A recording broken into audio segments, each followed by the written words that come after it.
Nós vamos abrir em Lucas 9 para lermos juntos, do 27 ao 36, 27 a 36. Quem achou, eu convido para ler comigo. Verdadeiramente vos digo, alguns há dos que aqui se encontram, que de maneira nenhuma passarão pela morte, até que vejam o reino de Deus. Cerca de 8 dias depois de proferidas estas palavras,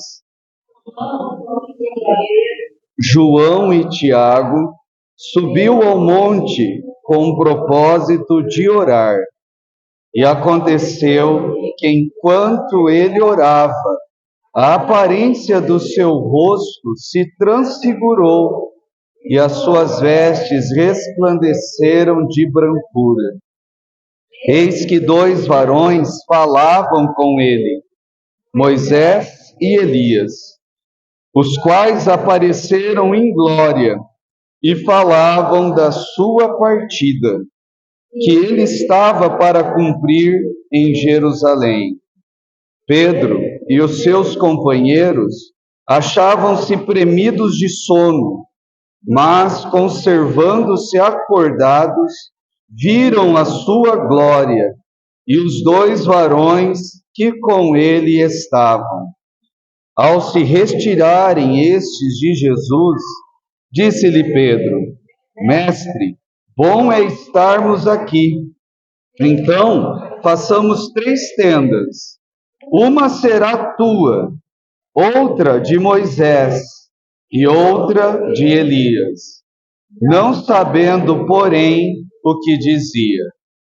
Enquanto assim falava, veio uma nuvem e os envolveu, e encheram-se de medo ao entrarem na nuvem. E dela veio uma voz dizendo: Este é o meu filho, o meu eleito, a ele ouvi. Depois daquela voz, achou-se Jesus sozinho. Eles calaram-se e naqueles dias a ninguém contaram coisa alguma do que tinha visto. Amém. Senhor, uma vez mais, nós oramos a Ti, pedindo a Sua bênção, a Sua misericórdia para esse tempo de comunhão. Nós Te louvamos, Senhor, porque o Senhor tem falado, tem se revelado nessa reunião. Obrigado pelo tempo de oração, obrigado, Senhor, pelo louvor, obrigado, Senhor, pelo testemunho do Lucas. Ó Senhor, rogamos a Ti, para que o Senhor continue se revelando para nós. Aleluia, porque nada aqui, nada nessa reunião é sobre nós mesmos, como o irmão falou, mas é tudo sobre o Senhor. Essa mesa nos faz lembrar do Senhor.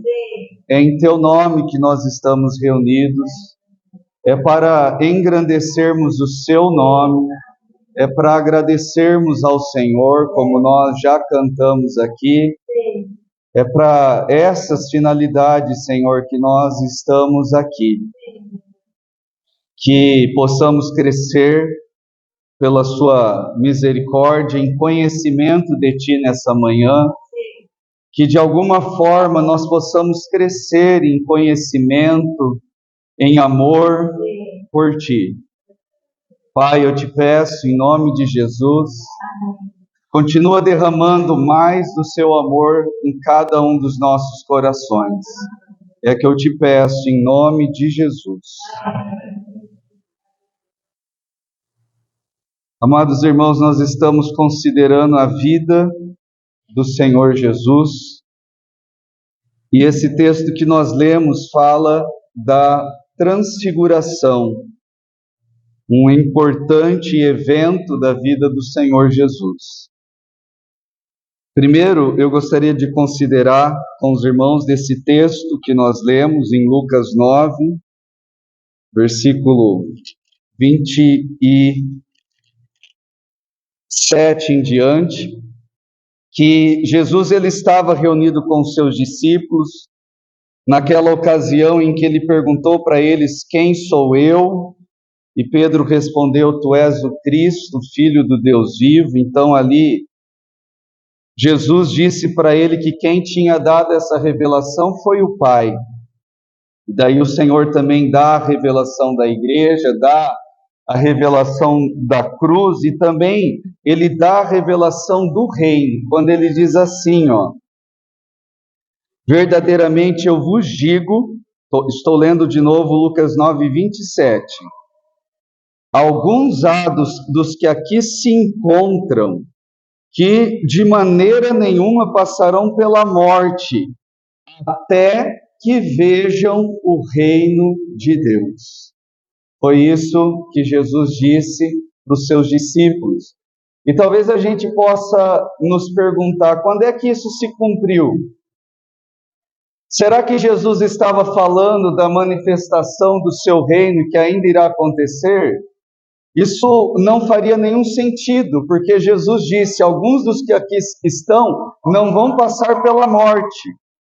E nós sabemos que todos, Pedro, Tiago, João, todos os discípulos, todos os apóstolos, eles já morreram. Então, quando é que se cumpriu isso que Jesus disse para eles? Eu afirmo que alguns dos que aqui se encontram de maneira nenhuma passarão pela morte até que vejam o reino de Deus. Quando é que isso se cumpriu, que eles viram o reino de Deus? Isso foi 8 dias depois. Ali no Monte da Transfiguração, eles tiveram uma visão do reino de Deus. E o que aconteceu 8 dias depois? Jesus, ele chama no particular. Irmãos, nós precisamos tirar uma lição disso já aqui. O testemunho que o Lucas deu fala disso. Tem coisas que o Senhor só mostra no particular. Tem coisas que só vê quem atende esse convite do Senhor para ir com Ele no particular. É isso que fala no versículo 28, certo? Ele tomou consigo Pedro, João e Tiago, e eles subiram ao monte com qual propósito? O que eles foram fazer lá? Eles foram ali com o propósito de orar. Amados irmãos, Jesus, ele tinha uma vida de oração. Aleluia, porque nós podemos aprender também com esse exemplo de Jesus. Nós falamos muito a respeito de dedicarmos um tempo, uma vida para a oração, para o tempo devocional, e nós podemos ver isso na vida de muitos servos de Deus de maneira notável. Essa semana, ontem, a Lídia estava ouvindo pelo YouTube Heróis da Fé e a história de David Brainerd. Quem conhece a história de David Brainerd sabe como esse jovem de 20 e poucos anos, como ele se derramava na presença do Senhor. Como ele tinha experiência de sair para um lugar para ter ali um tempo secreto, um tempo de comunhão. E como chama atenção no diário dele, ele dizer que aquele tempo foi algo assim maravilhoso, como nunca ele tinha tido antes. Daí amanhã ele vai de novo e depois ele diz: hoje eu desfrutei do Senhor de um jeito como eu nunca tinha desfrutado antes. É maravilhoso olharmos para a vida desses irmãos, como eles cresceram em conhecimento de Deus e como eles valorizavam a vida de oração. Estou lembrando aqui de David Wilkerson, também uma das últimas pregações dele, com muito encargo, ele fala sobre vida de oração. Ele tinha lá um lugar que ele se retirava para orar, e muitas vezes alguém chegava e perguntava para a esposa: onde ele está? Ah, ele está no lugar de oração. E esses irmãos, não abriam mão desse tempo. Podia alguém muito importante chegar, mas eles estavam conversando com aquele que era o mais importante, que era o Senhor. Mas todos esses servos do Senhor, eles aprenderam onde isso? É na vida do Senhor Jesus. Isso que o Lucas falou, né, de pedir para o Senhor acordar ele de madrugada. Eu pergunto para os irmãos, Jesus fazia isso, irmãos? De madrugada se retirar para orar? Ele fazia isso. E cada vez que nós vemos na Bíblia Jesus orando, algo acontecia. E aqui, nessa ocasião em que Jesus estava ali com os discípulos, naquele monte, com o propósito de orar, mais uma vez algo aconteceu. Jesus, ele tinha essa vida de constante comunhão com o Pai, e nessa ocasião, enquanto ele orava, ele foi transfigurado. A sua forma mudou. O texto, o versículo 29, vai dizer que o seu rosto resplandeceu como o sol, as suas vestes também se transformaram e se tornaram brancas como a luz. É isso que diz ali. E nós podemos ver nesse texto que o véu da sua forma humana, até então, quem olhava para Jesus via um homem comum, ele assumiu a forma de servo. E Isaías 53 diz que ele nem tinha boa aparência. Então, quem olhava para Jesus, olhava e via um homem comum, mas algo aconteceu nessa ocasião aqui. Então o véu da sua carne, pelo menos por um tempo, foi removido. E a glória do unigênito do Pai foi revelada aqui. E os discípulos vão dar testemunho então disso lá. Então Lucas 9:29 diz que isso aconteceu, e lá em João 1:14, João, que foi uma das testemunhas, ele vai dizer: vimos a sua glória, glória como do unigênito do Pai. Isso está lá em João 1:14. Eles viram a glória do Senhor, e não só isso. Lembra que Jesus tinha dito: alguns aqui não vão morrer até ver o reino de Deus. Eles não só viram a glória, mas eles também viram o reino.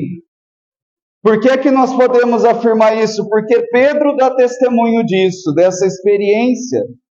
Pedro vai dizer que eles viram a majestade do Senhor.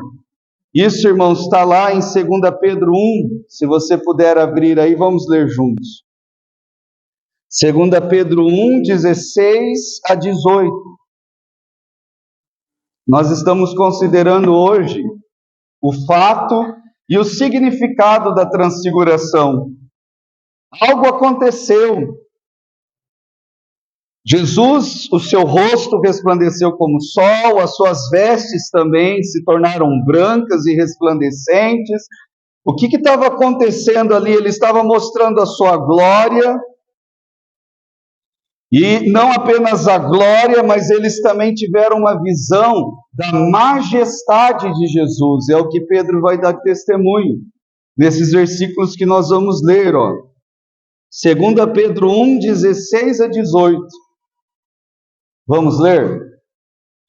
Porque não vos demos a conhecer o poder e a vinda do nosso Senhor Jesus Cristo, seguindo fábulas engenhosamente inventadas, mas nós mesmos fomos testemunhas oculares da sua majestade, pois ele recebeu da parte de Deus Pai honra e glória, quando pela glória excelsa lhe foi enviada a seguinte voz: este é o meu Filho amado, em quem me comprazo. Ora, esta voz, vinda do céu, nós a ouvimos quando estávamos com ele no Monte Santo. Então, Pedro, ele deu testemunho dessa experiência, e ele disse aqui, nós somos testemunhas oculares. Ontem eu vi um vídeo numa faculdade, e estava lá alguém, eu não sei se era só um irmão, ou se era alguém da própria faculdade, e dando testemunho, falando a respeito de Jesus, pregando o Evangelho, e tinha um jovem que ficava ali perguntando, mas como eu sei que Jesus realmente é Deus? Como eu posso acreditar nisso? E não tem a chance dele estar mentindo? E daí esse irmão, ele dizia, né, que tinha testemunhas. Pedro, Tiago e João, eles foram testemunhas, eles andaram com o Senhor. E daí o jovem perguntava, mas como eu vou saber se eles também não estavam mentindo? E daí o irmão argumentou nesse sentido. Você olha para a história, tem momentos, ele citou até um evento que agora eu não estou lembrando aqui, mas que as pessoas tentaram mentir, até mesmo em juízo, diante de um tribunal.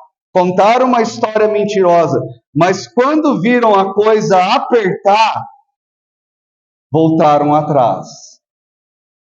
A gente tem que pensar, o testemunho de Pedro, Tiago e João, o testemunho que eles deram, eles ganharam algum lucro por causa disso, irmãos?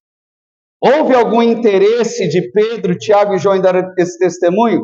Eles ficaram ricos por dar esse testemunho? Eles ganharam posição, status e poder com esse testemunho?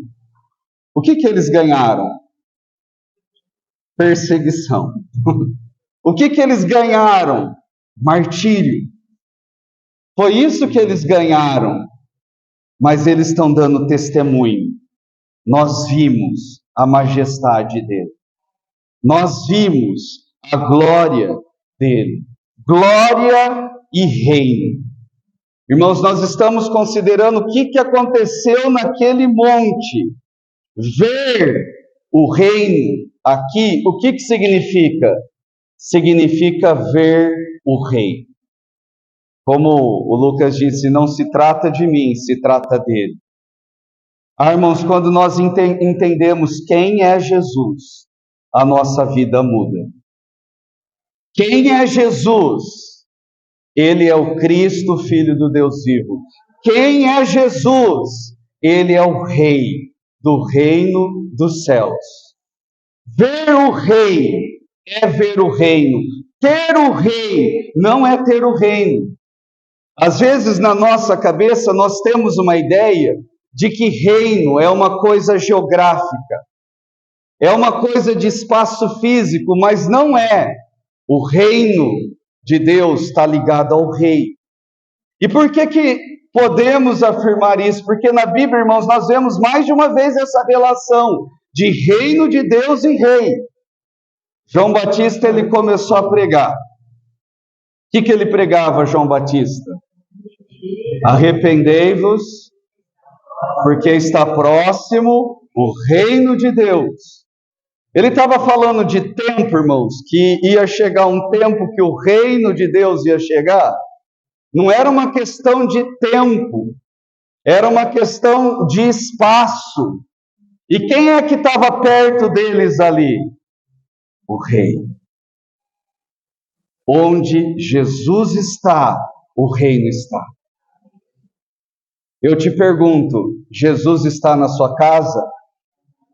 Então o reino de Deus está ali. Jesus está ali contigo no seu trabalho, na sua escola? Então o reino de Deus está ali. Jesus, quando começou a pregar, ele também dizia: arrependei-vos, porque está próximo o reino dos céus. Mais uma vez, ele estava falando dele mesmo. Ele estava ali próximo de quem estava ouvindo essa pregação. Reino e rei. E os irmãos entendem, ele falou para os discípulos: tem alguns aqui que não vão morrer até ver o reino de Deus. Na verdade, o reino de Deus já estava com eles, né? Mas ali no monte, quando a glória dele foi revelada e a sua majestade foi exibida, o que eles viram? Eles viram a majestade do Senhor Jesus, mas eles viram também o reino. Foi isso que aconteceu ali. Jesus, para caminhar para encerrar, irmãos, ele estava ali com os discípulos para um tempo de oração. E outra coisa que nós precisamos nos perguntar é: sobre o que Jesus orava? Será que dá para a gente inferir? Será que dá para nós imaginarmos sobre o que Jesus orava? Amados, eu creio que dá. Sobre o que? Pensa um pouquinho. Jesus estava ali no Monte da Transfiguração, orando. E sobre o que Jesus tinha comunhão com o Pai? Eu creio que dá para nós aqui inferirmos algo. Uma coisa que nós podemos imaginar é que Jesus estava tendo comunhão com o Pai sobre a sua partida. Por que podemos afirmar isso, irmãos? Porque 8 dias antes, sobre o que Jesus estava conversando com os discípulos? Os irmãos lembram? E Jesus começou a dizer para eles que era necessário ele ir para Jerusalém e ser morto. Foi sobre isso que Jesus começou a falar com seus discípulos 8 dias antes. E agora, ali no monte, também acontece algo extraordinário. Moisés e Elias aparecem ali. E eles aparecem em glória e Jesus está conversando com eles. E sobre o que eles conversavam? Sobre a partida do Senhor. Olha aí o texto, essas duas coisas que eu citei. Primeiro, Mateus 16, 21. É o que aconteceu 8 dias antes. Desde esse tempo, começou Jesus Cristo a mostrar a seus discípulos que era necessário seguir para Jerusalém e sofrer muitas coisas dos anciãos, dos principais sacerdotes e dos escribas, ser morto e ressuscitado no terceiro dia. 8 dias antes, é isso que Jesus conversava com os discípulos. E Lucas 9, 30, 31 diz: eis que 2 varões falavam com ele, Moisés e Elias, os quais apareceram em glória e falavam da sua partida. Esse era o assunto. Provavelmente Jesus estava ali orando também sobre esse assunto. Conversando com o Pai sobre como seria a sua partida. Amados irmãos, é interessante considerar quem é os 2 que estavam ali, Moisés e Elias. Sabe por quê? Porque a partida deles 2 não foi uma partida comum dessa terra. Moisés, os irmãos lembram como foi que Moisés partiu dessa terra? Os irmãos lembram ou não? Oi? Fala sem medo. Oi? Ele ficou de longe vendo a terra prometida. Olha só, Deus mandou isso e ele subiu no alto de um monte. Olha que significativo. Ele subiu de um alto de um monte, isso está lá em Deuteronômio 34, do 1 ao 6. Olha o texto, ó, Deuteronômio 34, 1 ao 6. Então subiu Moisés das campinas de Moabe ao monte Nebo, ao cimo de Pisga, que está defronte de Jericó. Ele também subiu ao monte. E o Senhor lhe mostrou, como a Fernanda falou, toda a terra de Gileade até Dan, todo Naftali e a terra de Efraim, Manassés, toda a terra de Judá até o mar ocidental, o Neguebe, a campina do vale de Jericó, a cidade das palmeiras até Zoar. Versículo 4. Estou lendo Deuteronômio 34, versículo 4. Disse-lhe o Senhor: Essa é a terra que sob juramento prometi a Abraão, a Isaque e a Jacó, dizendo, a tua descendência darei. Eu te faço vê-la com os próprios olhos, porém não irás para lá. Assim, olha o verso 5, assim morreu ali Moisés. Irmãos, no capítulo anterior, se você ler, fala que Moisés, ele louvou o Senhor pela sua majestade. Ele louvou o Senhor. E depois ele abençoou as tribos de Israel, e então subiu para esse monte, e ali ele morreu. O servo do Senhor morreu na terra de Moabe, segundo a palavra do Senhor. Este quem? O Senhor sepultou Moisés. Quem é que fez o velório, o sepultamento de Moisés? O Senhor. Será que eles cantaram algum cântico, Denise? Ele já tinha cantado um cântico no capítulo anterior já. E aqui vai dizer daí no versículo seguinte, que Moisés, ele morreu, ele foi sepultado, e se os irmãos verem o versículo, fala que ele tinha 120 anos e não tinha perdido o seu vigor. Foi desse jeito que ele partiu, no alto de um monte, e o Senhor o sepultou. E Elias, irmãos, como foi que Elias partiu dessa terra? Os irmãos estão lembrados? Também foi de uma maneira extraordinária. Segundo Reis 2, do 7 ao 11. Olha lá, segundo livro de Reis 2, do 7 ao 11. Foram 50 homens dos discípulos dos profetas, tem testemunhas, e pararam a certa distância deles. Deles quem? Elias e Eliseu. Eles ambos pararam junto ao Jordão. Então Elias tomou o seu manto, enrolou e feriu as águas, as quais se dividiram para os dois lados, e passaram ambos em seco. E havendo eles passado, versículo 9, Elias disse a Eliseu, pede-me o que queres que eu te faça, antes que seja tomado de ti. E disse Eliseu, eu peço-te, o pedido de Eliseu aqui lembrou também o pedido aqui do Lucas, viu? Ele quis porção dobrada também. Lucas quis porção dobrada de comunhão, ele quis porção dobrada do Espírito de Elias. Peço-te que me toque por herança, porção dobrada do teu Espírito. Tornou-lhe Elias, dura coisa pediste, todavia, se me vires quando for tomado de ti, assim se te fará. Porém, se não me vires, não se fará. Versículo 11. Indo eles andando e falando, eis que um carro de fogo, com cavalos de fogo, os separou um do outro. E Elias subiu ao céu num redemoinho. Um redemoinho é uma tempestade em forma de espiral. Tudo extraordinário. Foi assim que Elias partiu dessa terra, num redemoinho, tomado por cavalo de fogo e carro de fogo. Essa foi a partida deles. E agora Jesus está ali, com esses dois, que tiveram uma partida dessa terra de maneiras extraordinárias. Amados, Jesus, ele viveu neste mundo e andou por aqui 33 anos, a idade de Jesus, 33 anos. E durante esse tempo ele mostrou ao mundo o que é o homem que Deus tinha em mente quando ele criou o homem. Jesus, ele é o homem perfeito, ele sempre agradou a Deus, e os irmãos entendem que os céus, eles estavam prontos para receber o Senhor.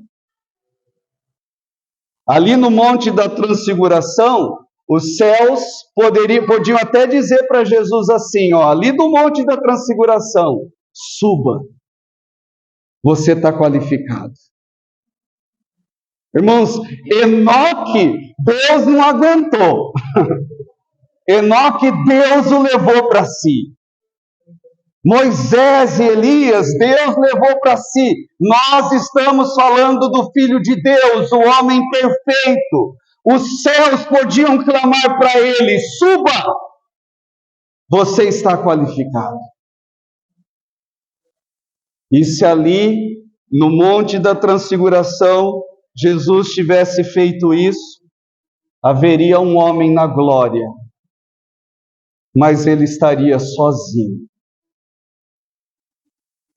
Irmãos, por que Jesus não foi arrebatado ali?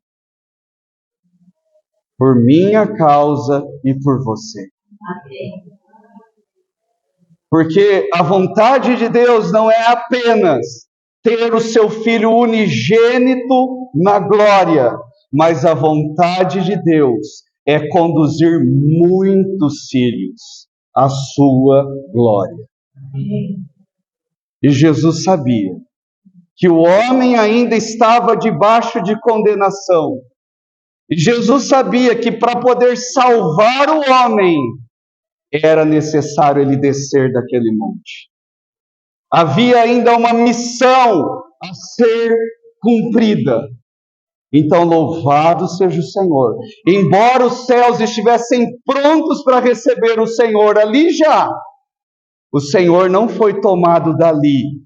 Ele desceu e no seu rosto havia uma firme resolução de ir para Jerusalém e cumprir a vontade do Pai. A cruz era necessária para que Jesus pudesse entrar na glória? Não, mas para que eu e você pudéssemos entrar na glória de Deus. Isso não é algo maravilhoso, irmãos?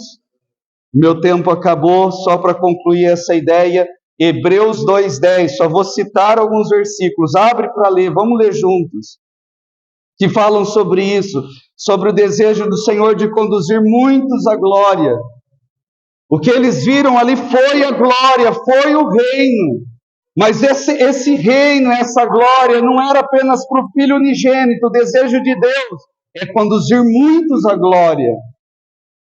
Hebreus 2:10, vamos ler juntos? Porque convinha que aquele por cuja causa e por quem todas as coisas existem, conduzindo muitos filhos à glória, aperfeiçoasse por meio de sofrimentos o autor da salvação deles. Essa é uma lição que os discípulos não tinham entendido. Era necessário sofrimento. Por causa de Jesus? Não, por nossa causa. Ali, eu creio que o Senhor também estava querendo fazer com que os discípulos entendessem essa lição. 1 Tessalonicenses, abram lá por favor, irmãos. 1 Tessalonicenses 2:12. Nós lemos que o desejo do Senhor é conduzir muitos filhos à glória, mas para isso o autor da nossa salvação precisou conhecer sofrimento. Se o autor da nossa salvação não tivesse sido aperfeiçoado por sofrimento, não teria glória para mim e para você. Mas o autor da nossa salvação, ele foi à cruz, irmãos. E por isso, eu e você podemos ser conduzidos à glória. 1 Tessalonicenses 2:12. Vamos ler? Exortamos, consolamos e admoestamos para viverdes de modo digno de Deus, que vos chama para o seu reino e glória. Aleluia! Nicanor, para que o Senhor te chama? Para o seu reino e glória. Louvado seja o Senhor. É para isso, Amanda. É pouca coisa que o Senhor está querendo te dar? Eu vou te dizer. Se o Senhor te desse, por exemplo, passar lá em primeiro lugar na FUVEST, isso seria uma grande coisa ou não? Seria. Nossa, seria assim uma conquista grandiosa. Não sei se essa ainda é sua vontade, hein? Mas o Senhor te dar a carreira de médica, fazer medicina e ser médica, isso vai ser algo maravilhoso, que vai deixar o seu coração bastante feliz? Vai ou não? Eu acredito que vai. A Giovana, vira e mexe, tem falado às vezes de ser advogada. Então, daqui a alguns anos, se você se tornar uma advogada e conseguir sucesso, isso vai deixar o seu coração feliz? Sim ou não? Não sabe? Vocês são novos, eu acho que vai. Eu acho que vai, hein? Não precisa responder, não. Uma coisa que eu acho que todo coração de jovem deseja, se daqui a alguns anos o Senhor te der alguém para você, porque é o Senhor que dá. A esposa prudente, o marido temente a Deus, é o Senhor que dá. Então imagina daqui a alguns anos, se o Senhor te der um marido e uma esposa que ama a Deus, que também te ama, isso vai deixar você feliz ou não vai? Eu falei que não precisava responder. Eu creio que vai. Eu creio que vai. Mas vocês entendem o que o Senhor está te oferecendo? Não é só um vestibular. Não é só uma carreira de sucesso. Não é só uma família. Essas coisas são grandiosas, são maravilhosas. Mas o que o Senhor quer te dar, e não é só para eles, é para todos nós, é o seu reino e glória. Dá para comparar, irmãos? Você está querendo alguma coisa ainda que possa ser maior do que isso? O que o Senhor quer nos dar é o seu reino e glória.